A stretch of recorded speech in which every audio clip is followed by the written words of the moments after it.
নমস্কার,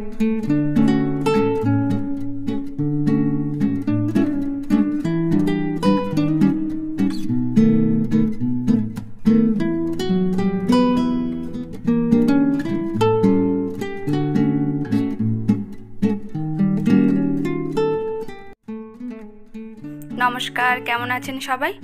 আজকে বৃহস্পতিবার, সকাল তখন 8টা মতো বাজে। উঠেছি অনেক আগে, সব কাজ সারা হয়ে গেছে, সকালের বাসি কাজ। এই যে চলে এসেছিলাম চা করতে, আর আজকের সকালটা চা থেকেই শুরু করছি তোমাদের সঙ্গে।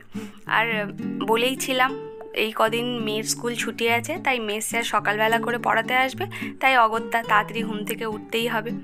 আর সকালে টিফিনের জন্য আজকে নিয়ে চলে এসেছিলো একটুখানি ব্রাউন ব্রেড আনতে পাঠিয়েছিলাম, কিন্তু ব্রাউন ব্রেড দোকানে ছিল না, তাই নর্মাল রুটি নিয়ে এসছে, আর তার সঙ্গে একটু ঘুগনি নিয়ে এসছে।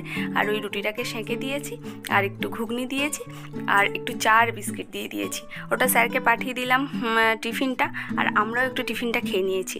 আর টিফিন খেতে যাওয়ার আগে মাছটা ফ্রিজ থেকে বার করে দিয়ে গিয়েছিলাম, তাই টিফিন খেয়ে এসে ভাতটা বসিয়ে দিলাম। ততক্ষণে মাছের বরফটাও ছেড়ে গিয়েছে, কিছুটা মাছ বার করে আবার কিছুটা মাছ ফ্রিজের মধ্যে ঢুকিয়ে দিয়েছি। আর একদিকে ভাত বসিয়ে দিলাম, আর একদিকে ডাল বসিয়ে দিলাম। আজকের একটু ডাল করব, আর কালকেকার ওই একটু সব রকম সবজি দিয়ে যে চচ্চড়িটা করেছিলাম না, ওই চচ্চড়িটা থেকে গিয়েছে, তাই আর আজকে কিছু চচ্চড়ি করব না। আর আজকে শোল মাছের একটু টক করব। টক বলতে ওই কী বলে, ওই পাতিলেবু দিয়েই করব, অন্য তেঁতুল ফেতুল দেবো না, পাতিলেবু দিয়েই করব। আর এদিকে মাছটাও ভাজা হয়ে গেছে। আর প্রথমে না কড়াই একটু যে মাছ ভাজার পর যে তেলটা ছিল, সেই তেলের মধ্যে সরু সরু করে চৌকো চৌকো করে আলু কেটে রেখেছিলাম।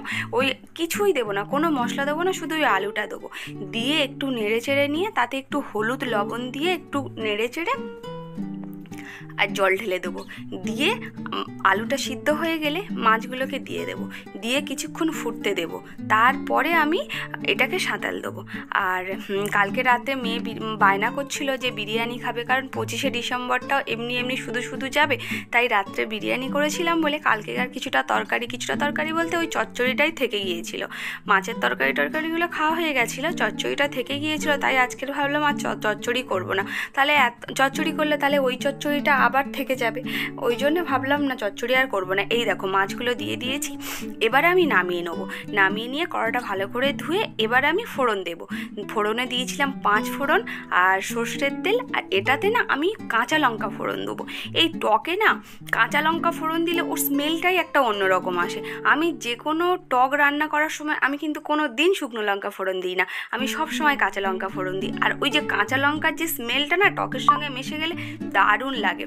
আর এই যে কিছুই দিইনি, এবার শুধু ওই তরকারিটা ওটার মধ্যে ঢেলে দিয়েছি। আর দেখো এবার লেবু দেবো বলে লেবু কাটতে গিয়ে আঙুলটাও কেটে গেলাম, অল্প একটু কেটেছে, কিন্তু বেশ রক্ত বেরোচ্ছিল।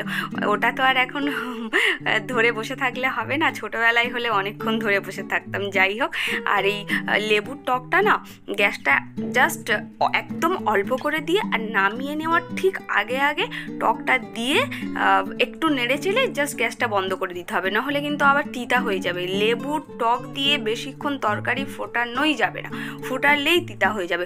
জাস্ট তরকারি হয়ে যাবে, লেবুর রসটাকে চিপে দিয়ে দাও, দিয়ে জাস্ট একবার নেড়ে বন্ধ করে ঢাকনা দিয়ে দাও।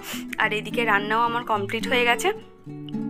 আর ভাবলাম কিচেন ক্যাবিনেটগুলো ভালো করে পরিষ্কার করে নিই, কারণ এটা না সপ্তাহে না পরিষ্কার করলে, যেহেতু সাদা না দাগ পড়ে যায়। উপরেরগুলো তো সবসময় পরিষ্কার করা হয় না, কারণ ওই সিঁড়ি লাগানো খুব সমস্যা হয়ে যায়, তাই চেষ্টা করি যে নিচেরগুলো অন্তত প্রত্যেকটা সপ্তাহে পরিষ্কার করে নেওয়ার। এবার কিচেন ক্যাবিনেটগুলো ভালো করে পরিষ্কার করে নিলাম, কলিং দিয়ে পরিষ্কার করে নিয়ে। আর আজকের না আমার জামা কাপড় কাচতে অনেকটাই দেরি হয়ে গেছিলো, আসলে মেশিনটা চালাতেই আমি ভুলে গিয়েছিলাম, কারণ মেশিন চালিয়ে দিলে ওর মতো কেচে রাখে, কিন্তু আমি একদম ভুলে গেছিলাম যে মেশিনের মধ্যে এতগুলো জামা কাপড় আছে, তাই কাচতেও দেরি হয়ে গেছে। আর এদিকে জামা কাপড়গুলো কেচে নিয়েছি, নিয়ে জামা কাপড় কেচে নিয়ে কাচতে কাচতে অনেকটাই মানে মেশিন চালাতে দেরি হয়ে গেছে, প্রায় 1 ঘন্টা 1.5 ঘন্টা মতো লাগে। এবার যখন কেচে বার হয়েছে তখন প্রায় 11:30 12টা বেজে গেছে। এই যে মেশিন থেকে জামা কাপড়গুলো সব বার করে নিয়ে চলো গিয়ে মেলে দিয়ে আসি। আর জামা কাপড় বার করার সময় দেখলাম না ওয়াশিং মেশিনটায় প্রচণ্ড ধুলো জমেছে, কারণ ওয়াশিং মেশিনটা না আমার কাভার নেই।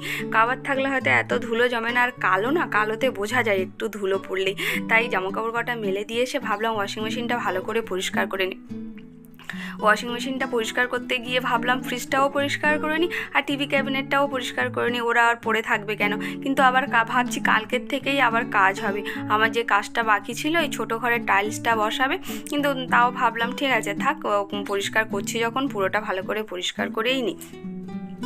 তারপরে এই যে ওয়াশিং মেশিনটা পরিষ্কার করার পরে তারপরে হচ্ছে ফ্রিজটাকে ভালো করে পরিষ্কার করে নিলাম। তারপরে স্নান টান করবো ভেবেছিলাম আজকে তো চুলে একটু তেল দেবো, কিন্তু এদিক ওদিক করতে করতে বেলা হয়ে গেছে। আর বেলা হয়ে গেলে বেকার চুলে তেল দিয়ে লাভ নেই। যদি ঘন্টা দুয়েক আমি তো আর রাতে যদি তেলটা মেখে শোয়া যায় না খুব ভালো হয়, কিন্তু না আমার ঠান্ডা লেগে যায়। আমি রাতে না তেল মেখে একদম থাকতে পারি না, দেখবো ঠান্ডা লেগে আছে। এমনি গলার অবস্থা খারাপ, এখনও সারেনি। আজকে দেখতে পাচ্ছি কাশিটা একটু কমেছে, তোমরাও হয়তো বুঝতে পারছো। এতগুলো কথা বলছে একবারও কিন্তু আমি কাশিনি, কিন্তু কালকের রাত পর্যন্ত প্রচণ্ড কাশি হয়েছে। আর এই কাশিটা কমেছে না, এই কদিন কন্টিনিউয়াসলি হলুদ আর সকালবেলা করে হলুদ আর মধু খাচ্ছি, আর কাশির ওষুধটা তো খাচ্ছিলাম কন্টিনিউয়াসলি। আর কালকের থেকেই আমি অ্যালার্জির ওষুধ খাওয়া শুরু করেছি। আর অ্যালার্জির ওষুধটাতেও মনে হয় কাজে দিয়েছে। আমরা একটা বান্ধবী মৌমিতা, ও বলেছিল তুই অ্যালার্জির ওষুধ খেয়ে দেখতে পারিস। আমি বলেছিলাম হ্যাঁ রে ঠিক বলেছিস, খেয়ে দেখবো। তো কালকের থেকেই অ্যালার্জির ওষুধটা খাওয়া শুরু করেছিলাম। তো আজকে দেখলাম কাশিটা অনেকটাই মানে সব মিলিয়ে মিশিয়ে আমার কাশিটা কমেছে, এটাই হচ্ছে বড় ব্যাপার। যাই হোক, অনেকক্ষণ বকবক করে ফেললাম তোমাদের সঙ্গে কথা বলতে বলতে। ওদিকটা মোটামুটি কমপ্লিট হয়ে গেছে, কিন্তু এই যে টিভি ক্যাবিনেটটা যখন পরিষ্কার করে কাপড় দিয়ে মুছছিলাম না, এটা সাদা না, এটা না কাপড় দিয়ে মুছলে দেখি এরকম একদম চেপে বসে থাকে। একরকমের স্পঞ্জ আছে, ওই স্পঞ্জটা দিয়ে একটু যদি ঘষে দেওয়া যায় না, দেখো ওই স্পঞ্জটা দিয়ে ঘষছি একদম পরিষ্কার হয়ে যাবে। এবার এই স্পঞ্জটা দিয়ে ঘষে যদি একটা কাপড় দিয়ে মুছে নেওয়া যায়, জায়গাটা একদম পরিষ্কার হয়ে যায়। তাই আবার ওই কাপড়টাকে রেখে দিয়ে আমি স্পঞ্জটা আনতে গিয়েছিলাম, এনে ওই স্পঞ্জটা দিয়ে ভালো করে ঘষে নিলাম, নিয়ে আর তারপরে কাপড় দিয়ে পরিষ্কার করে নিয়েছিলাম, একদম পরিষ্কার হয়ে গিয়েছিল। আর এবারে এই টিভি ক্যাবিনেটটা পরিষ্কার করেই আমি স্নান টান করে নেবো, কারণ ওদিকের তো কাজ আমার সব কমপ্লিট হয়ে গেছে। আজ ঘর মোছা, বাসন মাজা, এই বাসন তো দিদি মেজে দিয়ে যায়। আর তারপরে তোমার রান্নাঘরটাও ভালো করে পরিষ্কার করে নিয়েছে। মোটামুটি আজকে সব কাজ কমপ্লিট হয়ে গেছে। এবার স্নানটা করবো, আর স্নানটা করে তারপরে ভাত খাবো, আর মেয়েটাকে ভাত দেবো। চলো তোমাদের সঙ্গে বকবক করতে করতে এদিকে সব কাজ আমার হয়ে গেছে, স্নানটা সেরে নিই। স্নান করা হয়ে যাওয়ার পর ভাবলাম চলো একটু ছাদ থেকে ঘুরে আসি। আর ছাদে গিয়ে দেখলাম কি যে রোদের তাপ না, আর আমি না রোদের মধ্যে তাকাতে পারি না, রোদের মধ্যে গেলেই আমার চোখটা বন্ধ হয়ে যায়। ভাবলাম জামা কাপড়গুলো যদি শুকায় তাহলে নামিয়ে নিয়ে আসবো, তা গিয়ে দেখলাম না শুকায়নি। তারপর ভাবলাম ঠিক আছে ভাত টাত খেয়ে শোয়ার আগে একটুখানি এসে জামা কাপড়গুলো নামিয়ে নিয়ে আসবো এখন। যাই হোক, আজকের ভিডিওটা দিলে এই পর্যন্ত, আর বড় করলাম না। সবাই ভালো থাকবেন, সুস্থ থাকবেন, আর সবাইকে ভালো রাখবেন। আজ তাহলে আসি, দেখা হচ্ছে কাল। যারা আমার এই ভিডিও ইউটিউব থেকে দেখছেন, যদি নতুন বন্ধু হন তাহলে প্লিজ সাবস্ক্রাইব করে দেবেন। আর যারা আমার এই ভিডিও ফেসবুক থেকে দেখছেন, যদি ফলো করা না থাকে প্লিজ ফলো করে দেবেন। আর যদি ভালো লাগে প্লিজ একটা লাইক, কমেন্ট, শেয়ার করে দেবেন।